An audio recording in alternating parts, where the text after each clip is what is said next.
এগুলা রান্না তুই কোত্থেকে শিখছ রে? হ্যাঁ, কি রান্না বললে পেঁয়াজের পাতা। তুই পেঁয়াজের পাতা কি করবো? পেঁয়াজের পাতা এই যে এলো কপি দিয়ে আর টমেটো দিব সাথে দিয়ে মাছ দিয়ে পুরপুরি করব। মাছটা কোন যোগ্য নিলে আসেননি, তুই ওই মাছ কোনটা একটা বাছলো? জিয়া জিয়া থুসি ওই ইয়ে আছে তেলাপিয়ার মাছ আছে দুটাই, একটু কুনি কুনি ওটা দিয়ে পুরপুরি করবো। খাবেন নি? না, আমি পেঁয়াজের পাতা খাবো না। পেঁয়াজ খাওয়া লাগে তরকারির সাথে, আর পেঁয়াজের পাতা খাওয়া হবে না?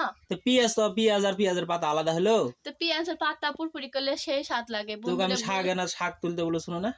কিসের শাক? ওই যে শুনশুনি শাক, শুনশুনি শাক কোনটি পাবো আমি এখন? ওই যে বিলের দিকে হয় আছে। বিলের দিকে শাক তুলতে যাবে?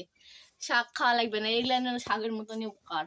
সবাক জিজ্ঞেস করে দেখো পেঁয়াজের পাতা মানুষ পুরপুরি করে খায়। তো খালি মানুষ পেঁয়াজের পাতা আনবে, কি এক জ্বালা যন্ত্রণা। খালি পেঁয়াজের পাতা এসে এলেন দিব, এলে এই কি কপি এলে কপি দিব লষ্ট হয়ে যাচ্ছে সেনকে হাঁটতে না না।